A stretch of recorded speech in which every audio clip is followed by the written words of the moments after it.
Sarah Mitchell had always been a creature of routine. Every morning at 6 she would wake up, make herself a cup of strong black coffee and head to her job at the local veterinary clinic. Her life in the quiet suburbs of Boston was predictable, safe, and exactly how she liked it. At 28 years old, she had built a comfortable existence for herself after leaving behind a troubled childhood. She lived alone in a modest 2-bedroom house that her grandmother had left her, and she preferred it that way. No complications, no drama, just peace. That particular October evening started like any other. Sarah had worked a long shift at the clinic, dealing with everything from routine vaccinations to a difficult surgery on a golden retriever who had swallowed a rubber ball. She was exhausted, her scrubs splattered with various fluids, and all she wanted was a hot shower and her bed. The autumn air was crisp as she pulled into her driveway around 9:30, the street lamps casting long shadows across her front yard. She grabbed her bag from the passenger seat and noticed that the garage door was slightly ajar. That was strange. She always kept it closed and locked. Sarah felt a flutter of anxiety in her chest. Living alone had made her cautious, perhaps overly so, but the news was always full of stories about break-ins and home invasions. She stood by her car for a moment, debating whether to call the police right away or check it herself. The rational part of her brain screamed to call for help, but curiosity got the better of her. Maybe she had simply forgotten to close it properly that morning. She had been rushing to get to work after all. Sarah approached the garage slowly, her phone already in her hand with 911 ready to dial. She pushed the door open wider, reaching for the light switch on the wall. The fluorescent lights flickered on, and what she saw made her drop her bag in shock. A man was lying on the concrete floor of her garage, partially hidden behind her old bicycle and some storage boxes. He was on his side, one arm stretched out, and there was blood. So much blood. It had pooled around him, dark and glistening under the harsh lights, spreading across the gray concrete like spilled paint. Sarah's medical training kicked in immediately, overriding her fear. She rushed to his side, kneeling in the blood without a second thought. She pressed 2 fingers to his neck, searching for a pulse. It was there, weak and thready, but present. He was alive. The man was wearing an expensive-looking suit, now ruined with bloodstains. He appeared to be in his mid-40s, with dark hair graying at the temples and a strong, angular face. Even unconscious and bleeding, there was something imposing about him. She quickly assessed his injuries. There was a gunshot wound in his left shoulder and what looked like a stab wound in his side. Both were bleeding, though not as actively as they probably had been earlier. He must have been here for hours. How had he gotten into her garage? Why had he chosen her property?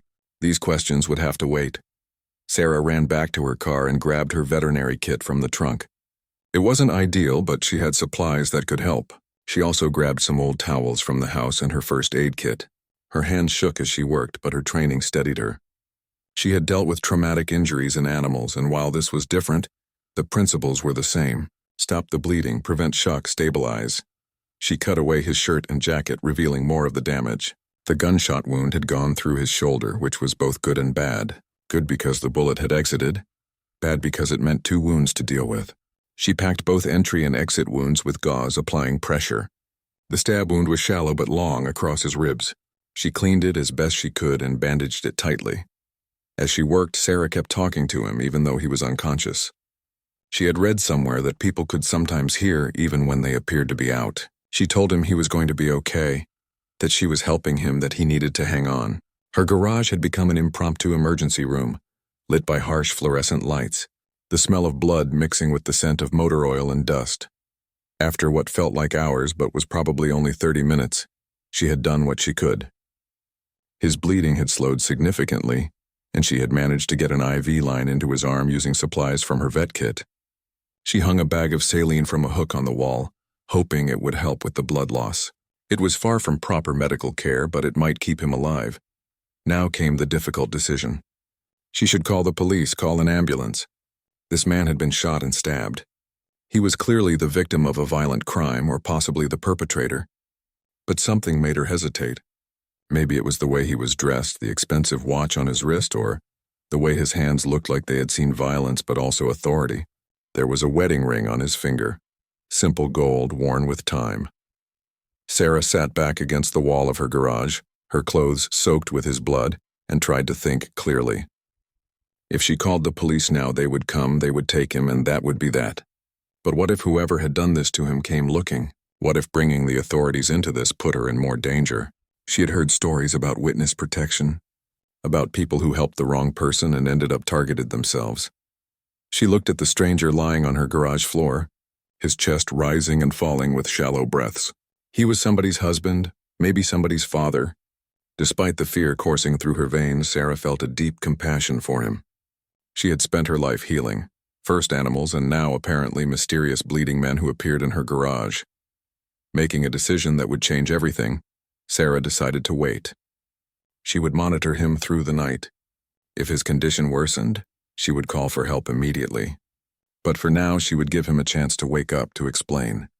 She dragged a lawn chair over and positioned it near him, close enough to check his pulse and breathing regularly. She wrapped herself in an old blanket she kept in the garage and settled in for a long night. The hours passed slowly. Sarah dozed fitfully, waking every few minutes to check on her unexpected patient. Around 3 a.m, his breathing changed. It became deeper, more regular. His eyelids began to flutter. Sarah leaned forward, her heart racing. After all these hours of wondering, she was finally going to get some answers. The man's eyes opened slowly, unfocused at first, blinking against the fluorescent lights overhead. Sarah watched as awareness gradually returned to his face, followed immediately by pain. He winced and tried to move, but his body protested. His eyes darted around the garage, taking in his surroundings, clearly trying to figure out where he was and what had happened. When his gaze finally landed on Sarah, sitting in her lawn chair with dried blood covering her scrubs, he stared at her with a mixture of confusion and wariness. Sarah raised her hand slowly, showing she meant no harm. Her voice came out calmer than she felt. She told him not to move too quickly, that he had been seriously injured and that she had done her best to treat his wounds. She explained that he had somehow ended up in her garage and that she found him bleeding hours ago. She watched his face carefully as she spoke, trying to gauge his reaction, looking for any sign that he might be dangerous. The man's eyes remained fixed on her, sharp and calculating despite his weakened state.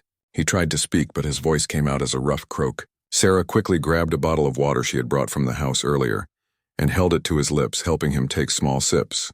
He drank gratefully, then cleared his throat and tried again. His voice was deep, with a slight accent she couldn't quite place, maybe Italian or Mediterranean. He asked her why she had helped him, why she hadn't called the police. It was a good question, one Sarah had been asking herself all night. She told him honestly that she didn't know. Her training had taken over when she saw someone injured. She was a veterinary nurse, she explained, and she was used to dealing with emergencies. She had acted on instinct. As for not calling the police, she admitted she had been afraid. Afraid of getting involved in something dangerous. Afraid for her own safety. She asked him directly what had happened to him. Who had done this? The man was quiet for a long moment, studying her face as if trying to decide how much to trust her. Then he did something unexpected. He smiled, though it was more of a grimace due to the pain. He told her she had made an interesting choice. He said that by helping him, she had likely saved his life. But she had also put herself in a very complicated situation. His name was Marco Vitale, and he was not just any injured man who had stumbled into her garage. Sarah felt her stomach drop as he continued speaking. Marco explained that he was what people might call a don, a leader in an organization that most people would rather not know about. He didn't use the word mafia, but the implication was clear. He had been betrayed by someone within his own organization, ambushed on what should have been a routine meeting. He had been shot and stabbed, left for dead in an alley about 6 blocks from her house. He had managed to escape, barely conscious, and had been looking for somewhere, anywhere to hide when he saw her garage door slightly open. He paused, watching her reaction. Sarah sat frozen, her mind racing. She had saved a mafia don. An actual crime boss was lying on her garage floor, telling her his life story. This was beyond anything she could have imagined when she woke up yesterday morning. Marco continued, his voice growing stronger as he spoke. He told her that the men who did this would be looking for him. They would want to make sure he was dead, and if they found out someone had helped him survive, that person would become a target too. The words hung in the air between them. Sarah felt panic rising in her chest. She asked what she was supposed to do now. She had just been trying to help someone who was dying. She didn't want any part of whatever criminal world he came from. Marco's expression softened slightly. He told her he understood her fear, and he was sorry she had gotten caught up in this. But there was no going back now. She had made her choice when she decided to treat his wounds instead of calling the authorities. He explained that he needed time to recover and figure out who had betrayed him and why. He needed to get word to his people, the ones he could trust so they could help him. But right now he was too weak to go anywhere, and moving him would be dangerous. He asked if she would help him a little longer, just until he could contact his men. He promised that once this was over, she would be protected. He owed her a life debt, and in his world that meant something. Sarah wanted to refuse. Every logical part of her brain screamed that she should call the police right now, get this dangerous man out of her house, and let the authorities handle it. But another part of her, perhaps the part that had led her into veterinary medicine in the first place, felt compassion for him. Despite who he was and what he did, he was still a human being who had been hurt and betrayed, and there was something in his eyes when he spoke about being betrayed that touched her. It was pain, not just physical but emotional. Someone he trusted had tried to kill him. Against her better judgment, Sarah agreed to help him for a little longer, but she had conditions. She would help him recover and she would keep quiet about his presence, but she wanted no part of his criminal activities. She didn't want to know about his business or his organization. And as soon as he was well enough to leave, he would go, and she would go back to her normal life. Marco agreed to her terms, though there was something in his expression that suggested he knew things wouldn't be quite that simple. Sarah spent the rest of that day moving carefully between her normal life and her secret patient. She called in sick to work, something she rarely did, claiming a stomach bug. She couldn't exactly show up covered in blood or leave Marco alone in her garage. She helped him into her house through the connecting door, supporting his weight as they made their way to her guest bedroom. He was taller and heavier than she had realized, and every step seemed to cause him pain, though he tried to hide it. Once she had him settled in the guest room, Sarah set about cleaning up the garage.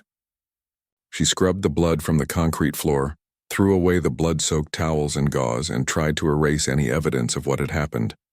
Her hands shook as she worked, the reality of the situation finally hitting her. She had a Mafia boss in her guest bedroom. If anyone found out, her quiet, peaceful life would be over. Throughout the day, she checked on Marco regularly, changing his bandages, giving him pain medication from her supplies, and making sure he stayed hydrated. He slept most of the time, his body desperately needing rest to heal. When he was awake, they talked little. Sarah brought him soup and bread, simple food that would be easy on his system. He thanked her each time with a genuine gratitude that seemed almost out of place coming from a man who was supposed to be a dangerous criminal. That evening, as Sarah sat in her living room trying to process everything that had happened in the last 24 hours, she heard Marco call out from the guest room. She rushed in to find him sitting up, looking more alert than he had been. He told her he needed to make a phone call, that he needed to contact his second-in-command, a man named Vincent who he trusted completely. Sarah hesitated but eventually brought him her cell phone. She watched as Marco made the call, speaking in rapid Italian to whoever was on the other end. Even though she couldn't understand the words, she could hear the authority in his voice, the tone of command. This was not just any man. This was someone who was used to being in charge, to having people follow his orders. When he hung up, he told her that help was coming, but it would take a day or two. His people needed to move carefully to avoid being detected by whoever had betrayed him. Sarah nodded, accepting this new reality. She was in it now, truly in it. There was no backing out. As she left the room to let Marco rest, she caught her reflection in the hallway mirror. The woman staring back at her looked tired, scared, but also somehow different. In the span of a single day, her entire world had shifted. She wondered if she would ever get her quiet, peaceful life back. The next morning brought new challenges Sarah had never anticipated. She woke early from a restless sleep, immediately checking on Marco.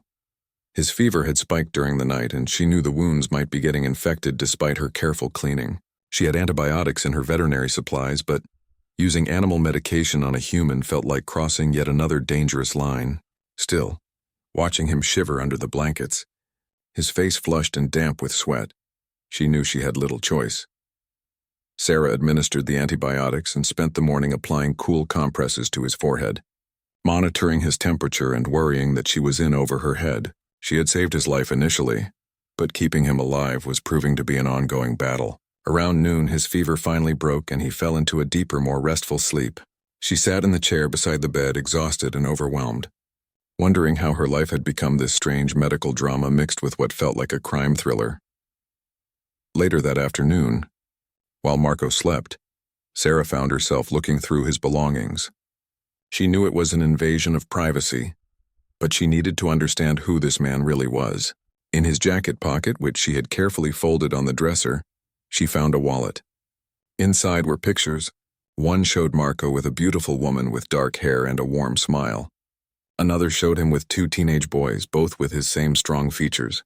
The photos looked a few years old, worn at the edges like they had been looked at many times. These pictures unsettled Sarah more than anything else had. They made Marco human in a way that was hard to ignore. He wasn't just some dangerous criminal. He was a husband, a father. She thought about those boys, wondering if they knew their father was missing, if they were worried about him. She thought about the woman in the photo and felt a strange pang of something she couldn't quite identify. By the time Marco woke up again that evening, Sarah had made a decision. She sat down beside his bed and asked him about his family. Marco's face changed when she mentioned them. The hardness that usually surrounded him like armor seemed to crack slightly. He told her their names. His wife was Isabella, and they had been married for 23 years. His sons were Antonio and Luca, 18 and 16. He said they were good boys, smart, studying at a private school in Connecticut. He wanted them to have better lives than he had, to have choices he never got. His voice held such genuine love and pride that Sarah found herself warming to him despite everything. She asked him how he ended up in this life, if he wanted something different for his sons. Marco was quiet for a long time, staring at the ceiling. Then he began to talk, really talk, in a way that suggested he hadn't opened up to anyone in a long time. He told her he was born into this world. His father and grandfather had both been in the organization. By the time he was old enough to understand what that meant, it was already too late to choose another path.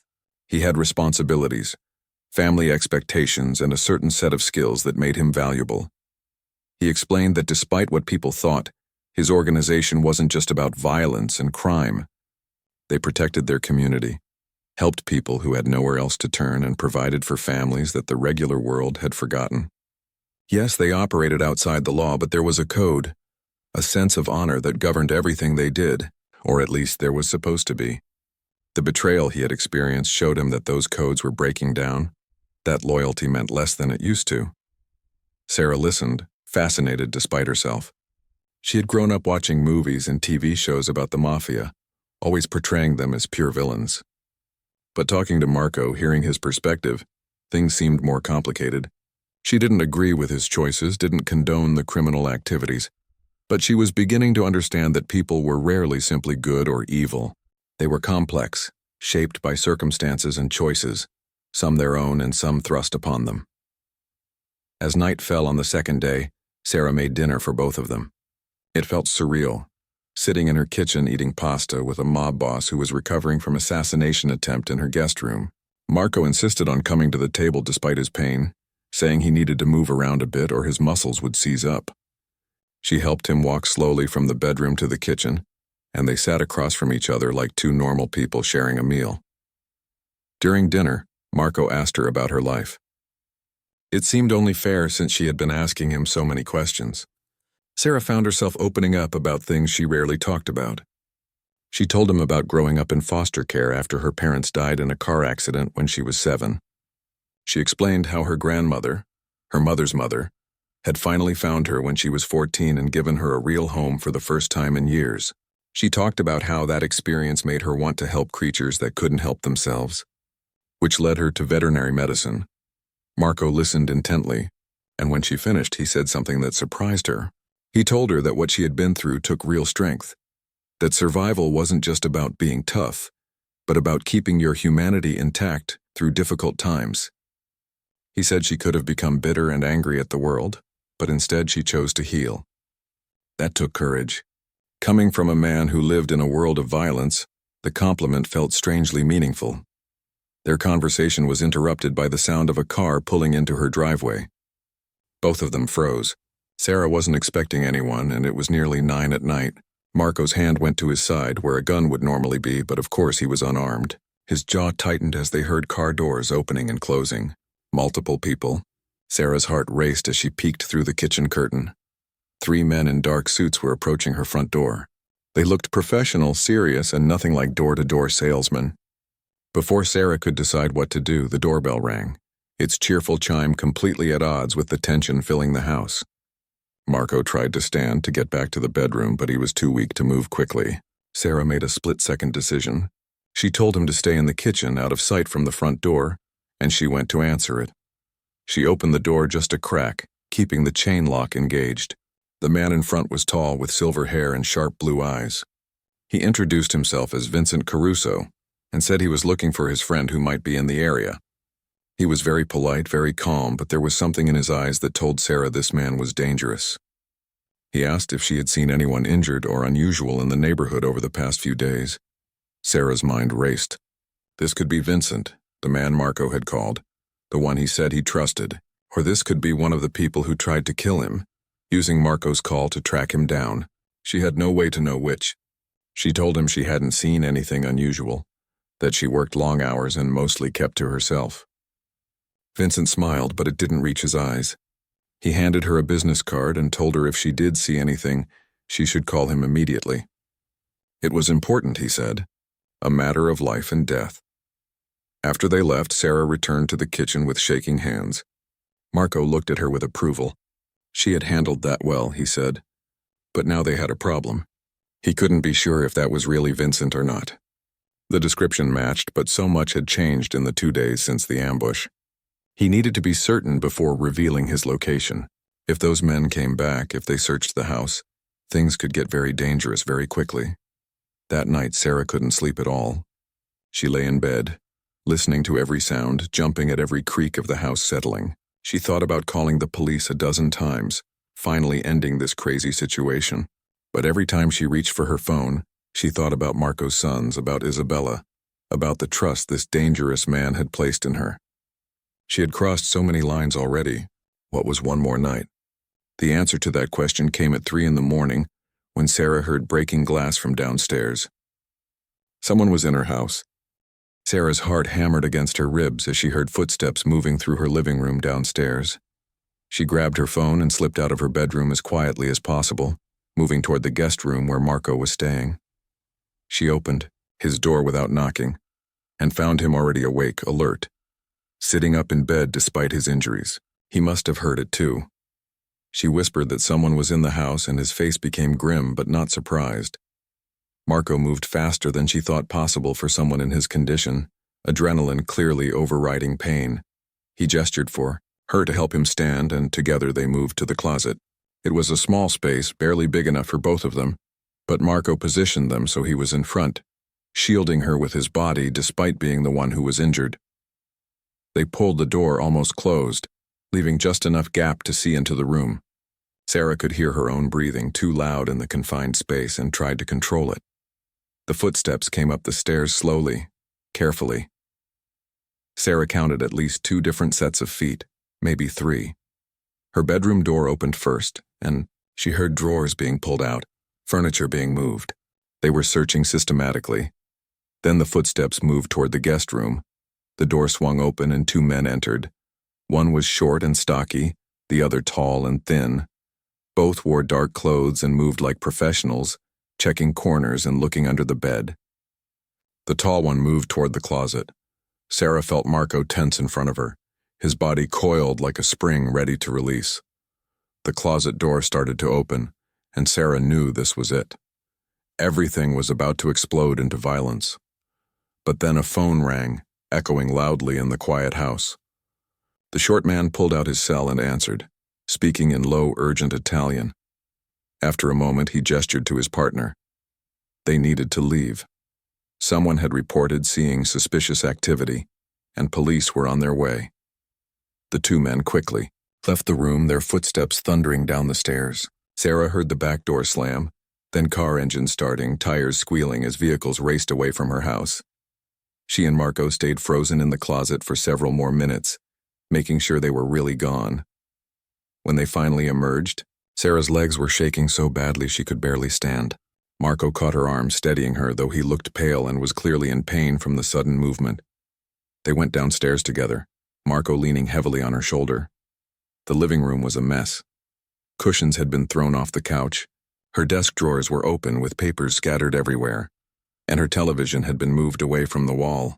The back door had been forced open, the lock broken. Sarah stood in the middle of the destruction, trying to process what had just happened.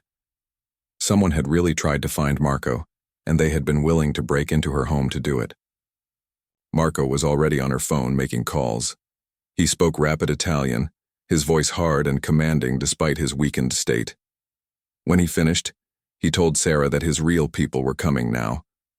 Vincent, the man who had come to her door earlier, was indeed his trusted second in command. Marco had just confirmed it through a code phrase that only the two of them knew.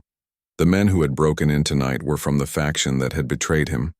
They had been watching the house, waiting for the right moment. Sarah felt numb as she listened. This was real.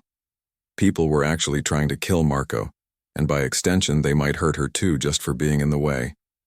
She asked him how they had found him, how they knew to look here. Marco explained that they probably didn't know for certain. They were likely checking every house within a radius of where the attack happened, looking for any sign of him. Her house was just unlucky enough to be in that radius, and maybe something about it caught their attention. Within an hour, new men arrived. These ones came through the front door after calling first. Vincent was with them, and the moment he saw Marco alive, his professional composure cracked.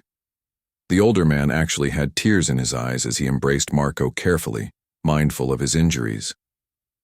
He spoke in Italian, words tumbling out in relief and concern.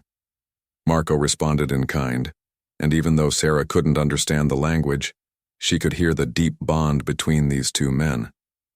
Vincent turned to Sarah with an expression of profound gratitude. He switched to English and thanked her for saving Marco's life, calling her an angel sent by God himself. He said the family would never forget what she had done, that she would always be under their protection. The way he said it made it sound both like a blessing and a burden. Sarah wasn't sure she wanted to be under anyone's protection, especially not a crime family's, but she nodded politely, too tired to argue. The men who came with Vincent immediately went to work. Some began securing her house, fixing the broken lock and checking all entry points. Others helped Marco to a car waiting outside. Vincent told Sarah they needed to move him to a safe house where he could receive proper medical care and finish recovering. He also said it wasn't safe for her to stay in her house anymore. The people, looking for Marco, now knew about this location, and they might come back. Sarah wanted to protest. This was her home, her grandmother's house. She couldn't just leave it.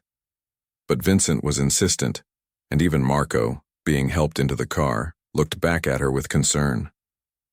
Vincent explained that it would only be temporary, just until they dealt with the traitors in their organization. Once that was handled, once Marco was back in power and the threat was eliminated, she could return home safely. They would repair any damage, make sure everything was secure. He promised her this personally, feeling like she had no choice. Sarah packed a bag with clothes, toiletries, and important documents. One of Vincent's men, a young guy with kind eyes who introduced himself as Tony, helped her carry things to a second car. As she took one last look at her house, at the life she had known just 3 days ago, Sarah felt a strange sense of loss mixed with something else. Maybe it was the same thing that had made her help Marco in the first place.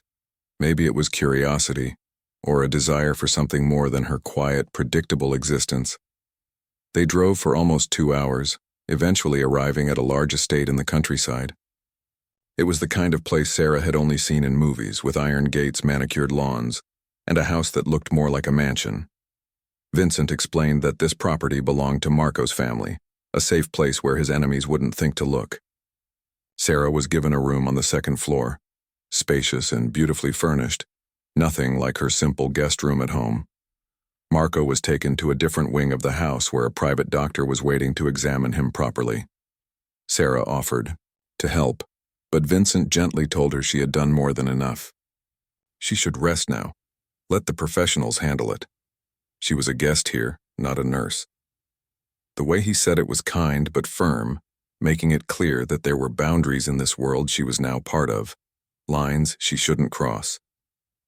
That night, alone in the luxurious bedroom, Sarah finally allowed herself to break down. She cried for the first time since finding Marco in her garage, letting out all the fear, stress, and confusion of the past few days. She had done the right thing by helping him. She was sure of that. You didn't let someone die just because they might be a criminal, but the consequences of that choice were so much bigger than she had imagined. Her life would never be the same. The next morning, Sarah woke to find clothes laid out for her, expensive things that fit her perfectly. Someone had clearly taken her measurements while she slept, or from the clothes she had packed. It was impressive and slightly creepy at the same time. She dressed and went downstairs, following the smell of coffee and fresh bread. The kitchen was enormous, and a woman was cooking breakfast.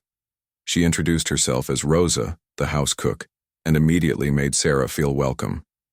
While Sarah was eating, Vincent joined her. He sat across the table with his own cup of coffee and explained the situation. Marco was recovering well. The doctor said Sarah's quick intervention had saved his life, and her continued care had prevented serious infection. Vincent himself couldn't thank her enough. But now came the difficult part. They had discovered who had betrayed Marco. It was a man named Salvatore Russo, someone Marco had trusted for over 15 years. Salvatore had been working with a rival family, trying to take over Marco's territory. Vincent said they were moving against Salvatore and his associates today. It would be dangerous, possibly violent, and definitely final. He told Sarah this not because she needed to know the details, but because he wanted her to understand that this would be over soon. Marco would reclaim his position, the traitors would be dealt with, and life would return to normal. Or as normal as it could be for people in their world. Once it was done, she could go home, go back to her job, resume her life. Sarah appreciated his honesty. Even though the casual way he talked about violence made her uncomfortable, she asked if she could see Marco before whatever was going to happen happened. Vincent hesitated, then nodded. He led her through the mansion to a suite on the first floor. Marco was sitting up in bed, looking much better than he had just yesterday. Professional medical care had made a significant difference. When he saw Sarah, he smiled, and it was genuine, warm, reaching his eyes in a way that transformed his entire face. Marco asked Vincent to give them a few minutes alone, and the older man nodded, closing the door behind him as he left. The room felt suddenly smaller with just the two of them. Sarah sat in the chair beside his bed, the same position she had taken in her guest room days ago, though this room was far more elegant. Marco thanked her again for everything she had done, but his tone suggested he wanted to say more than just thank you. He seemed to be choosing his words carefully. He told her that in his world there were rules about debts and honor. When someone saved your life, that created a bond, an obligation that couldn't be easily dismissed. He owed her everything, and in his culture, in his family's tradition, that meant she was now under his protection forever. Not because she needed protecting, he clarified, but because he needed to offer it. It was about his honor, his code. Sarah started to protest, to say she didn't want to be part of his world, but Marco raised his hand gently. He understood her feelings, he said. She had her own life, her own path, and he respected that. But he wanted her to know that if she ever needed anything, if she ever found herself in trouble or needed help of any kind, she could call him. He would be there. No questions asked, no favors expected in return. He reached into the drawer beside his bed and pulled out a card with a single phone number on it. This number, he explained, would always reach him or someone close to him, day or night, anywhere in the world. Sarah took the card, holding it carefully like it was something precious and dangerous at the same time. She asked him what would happen now after today. Marco's expression grew serious. He explained that he needed to handle the betrayal, to send a message that treachery would not be tolerated. It was necessary not just for revenge but for survival. If he let this slide, if he showed weakness, others would try the same thing. His family, his people, they all depended on him maintaining order and respect. She wanted to ask him not to be violent, to find another way, but she knew it would be pointless. This was his world, governed by rules she didn't understand and couldn't change. Instead, she asked about his real family, about Isabella and his sons. Had he contacted them? Did they know he was alive? Marco's face softened at the mention of them. He had sent word through Vincent that he was safe. Isabella knew better than to ask questions about his business, but she had been worried. His sons thought he was away on a business trip, nothing unusual. Sarah found herself asking something she had been wondering about for days. Did his family know what he really did? Did they understand the danger he was in? The violence he was part of? Marco was quiet for a moment, looking past her at something only he could see. He said Isabella knew, of course. She had married into this life with her eyes open, though he often wondered if she had truly understood what that meant when she was young. His sons knew their father was in business, something to do with import-export, but they didn't know the details. He wanted to keep it that way as long as possible. There was real pain in his voice when he talked about his boys. He told Sarah that Antonio, his oldest, was smart enough to figure out the truth eventually if he hadn't already. But Luca, his youngest, still saw his father as a hero, someone who helped people and ran a successful business. Marco wanted to preserve that innocence a little longer. He wanted his sons to have normal lives, to go to college, maybe become lawyers or doctors or businessmen. Real businessmen, not the kind he was. Sarah felt an unexpected connection to Marco in that moment. They both wanted something better than what they had been given. She had grown up without parents, fighting to create a stable life for herself. He had grown up in a world of crime and violence, fighting to give his children a way out. They were both, in their own ways, trying to break cycles. She told him she understood, and she meant it. He looked at her with an expression that was hard to read, something between gratitude and sadness. Their conversation was interrupted by a knock on the door. Vincent entered with another man, younger, wearing a tailored suit and carrying himself with the same kind of authority Marco had. Vincent introduced him as his son, Michael, who handled much of the family's legitimate businesses. Michael shook Sarah's hand politely, thanking her for helping his uncle. The word uncle surprised Sarah. She had assumed all these relationships were just organizational, but there were real family connections here. Vincent explained that they needed to leave soon to handle the situation with Salvatore. Marco would stay here with a security detail to continue recovering. Sarah would stay at the estate too, at least for another day or two until they were certain all threats had been eliminated. Rosa would take care of anything she needed. He said this all very matter-of-factly, and Sarah realized she was being given instructions, not options. She was being protected, but she was also being controlled, kept safe but also kept contained. After Vincent and Michael left, Marco told Sarah she should explore the grounds if she wanted, get some fresh air. Being cooped up in the house wouldn't help her state of mind. He said there were gardens, a small lake, walking paths. The estate was secure, with guards posted around the perimeter so she would be perfectly safe. He seemed to sense her growing claustrophobia, her need for space and normal air. Sarah appreciated the suggestion and took him up on it. Outside, the November morning was crisp and beautiful. The grounds were even more impressive than she had realized last night in the dark.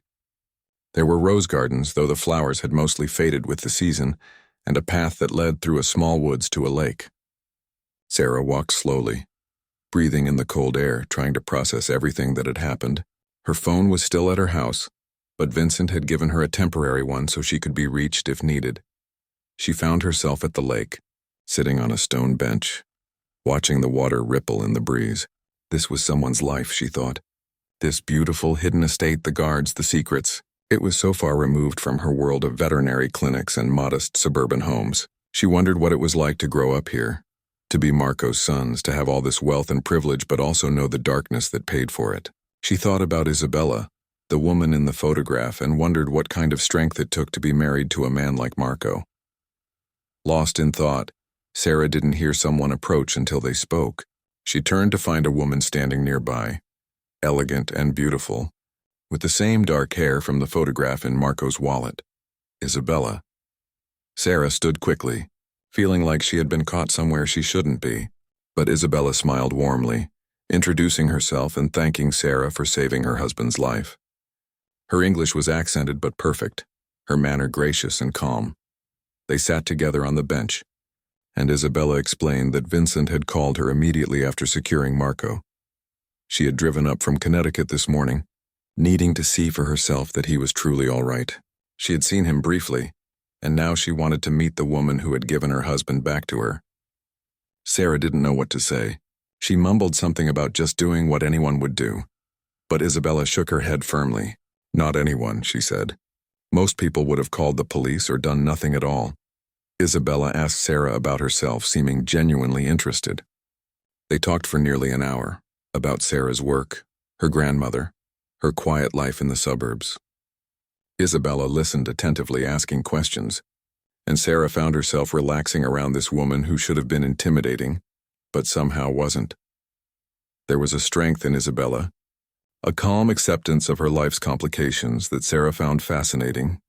She asked Isabella what it was like, being married to someone like Marco. Isabella considered the question carefully. She said it was not an easy life living with worry, always knowing that any day could bring bad news. But she loved Marco, had loved him since she was 18 years old. He was a good man despite the world he lived in. He was loyal, protective, deeply committed to his family. He had never raised his voice to her or his children, never brought the violence of his work into their home. He kept those worlds separate as much as he could.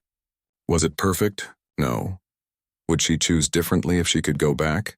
She didn't know. The honesty of that answer struck Sarah. Isabella wasn't pretending her life was ideal or defending choices that couldn't be defended. She was simply acknowledging reality with clear eyes. Sarah respected that.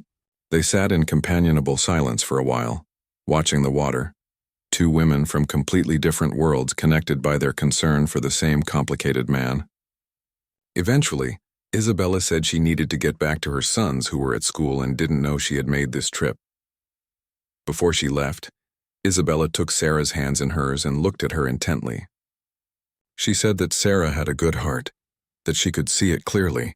She hoped Sarah would never have to experience the pain that came with caring about people in this world. But if she ever needed anything, if life ever became difficult, she should remember that the Vitale family never forgot a kindness. They took care of their own, and Sarah was one of their own now, whether she wanted to be or not. As Sarah watched Isabella walk back toward the house, elegant and composed, she felt a strange mixture of emotions. She had been pulled into something vast and complex, something she didn't fully understand. But she had also witnessed something real here. Real loyalty, real love, real bonds that went deeper than laws and rules. It didn't make the violence right, didn't excuse the criminal activities, but it added shades of gray to what she had always thought was black and white. 2 days later, Vincent returned to the estate with news. The situation had been resolved. Salvatore and his main associates had been dealt with, and Marco's position was secure once again. He said it matter-of-factly, and Sarah didn't ask for details. She didn't want to know exactly what dealt with meant, though she could guess. The violence that had started with Marco bleeding in her garage had come full circle. She felt complicit somehow, even though she had only tried to save a life. Vincent told her she could go home now. Her house had been thoroughly cleaned and repaired. The broken lock had been replaced with something much more secure, and a security system had been installed. Her neighbors, if they had noticed anything unusual, had been told there had been a break-in and the police were handling it. Everything had been taken care of. Vincent made it sound so simple, so neat, as if the past week could be wrapped up and put away like a finished project. Before Sarah left, Marco insisted on seeing her one more time. He was up and moving around now, still careful but clearly on the mend. They met in the estate's library, a room lined with books and comfortable furniture far more formal than their previous conversations. Marco thanked her again, but this time there was a finality to it, an acknowledgement that this chapter was ending. He reminded her about the card he had given her, the number she could always call. Sarah surprised herself by asking if she would see him again. Marco smiled a bit sadly and said probably not. It was better that way, safer for her. She had her life to go back to, and he had his responsibilities. Their worlds had collided for a brief moment, but now they needed to separate again. It was the sensible thing, the right thing. But the way he said it suggested he didn't entirely believe it either. There was something in his eyes, a connection they had formed through those intense days that wasn't easy to dismiss. Tony, the young man who had helped her pack at her house, drove Sarah home. The drive was quiet, Sarah lost in thought. When they pulled up to her house, everything looked exactly as it had before. If anything, it looked better. The lawn had been mowed, the hedges trimmed. Inside, the house was spotless. Not just clean, but professionally cleaned. Her papers had been reorganized. Her furniture put back in perfect order. It was like the break-in had never happened, except for the state-of-the-art security panel now mounted by her front door. Tony showed her how to use the security system, gave her the codes, and explained that it was monitored by a private company that would respond immediately to any alerts. He also gave her another phone number, different from Marco's, that connected directly to what he called the family security coordinator. If she ever felt unsafe, if anything seemed wrong, she should call immediately. Then he left, and Sarah was alone in her house for the first time in days. The silence was overwhelming.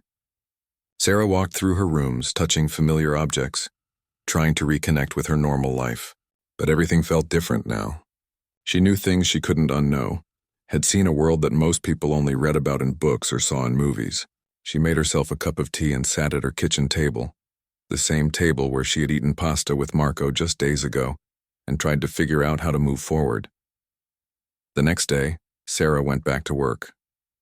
Her colleagues asked about her stomach bug, and she told them she was feeling much better. She fell back into her routine, seeing patients, assisting with surgeries, doing all the things she had done before. But part of her mind was always elsewhere, replaying moments from the past week.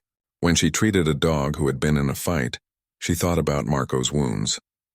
When she organized her supplies, she remembered improvising with veterinary equipment to save a human life. Weeks passed. Sarah tried to forget, tried to convince herself it had all been like a strange dream, but reminders kept appearing.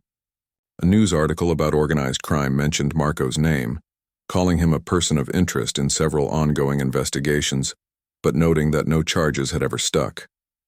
A black sedan would occasionally park across from her house, someone inside obviously keeping watch. She never felt threatened by it. She understood it was protection, Marco keeping his promise about her safety. Then one day, about 2 months after everything had happened, Sarah came home from work to find an envelope on her doorstep. There was no return address, no name, just her first name written in elegant handwriting on the front. Inside was a card with a simple message thanking her again and wishing her well. It was signed by both Marco and Isabella. Also in the envelope was a photograph, different from the ones she had seen in Marco's wallet. This one showed Marco with his whole family, all 4 of them smiling at what looked like a holiday dinner. They looked happy, normal, like any other family. On the back of the photograph, someone had written a single sentence in Italian. Sarah used her phone to translate it, and the words made her throat tight with unexpected emotion. It said, "You gave us this moment." Sarah kept the photograph, tucking it into a drawer in her bedroom. She told herself she was just keeping it as a reminder of the strangest week of her life. But the truth was more complicated. These people had touched her life in a profound way, had shown her that courage sometimes meant making choices that didn't follow the rules. Life continued. Sarah dated occasionally, nothing serious. She got a promotion at work, taking on more responsibilities. Her house, with its new security system and invisible protection, became truly her sanctuary. She never used the phone number she had been given, never called for help or reached out. Part of her wondered if she should just throw them away, cut the last tie to that world. But she never did. They stayed in her wallet, 2 small cards that represented a life she had glimpsed but would never truly be part of. Then one evening, almost a year after finding Marco in her garage, Sarah was at the grocery store when she saw him. He was in the produce section, looking at vegetables with reading glasses perched on his nose, looking for all the world like an ordinary middle-aged man shopping for dinner. Their eyes met, and for a moment time seemed to stop. Marco's face registered surprise, then pleasure, then something more complicated. He walked over to her cart, and they stood there in the middle of the grocery store, 2 people with a shared secret. They made small talk, awkward at first.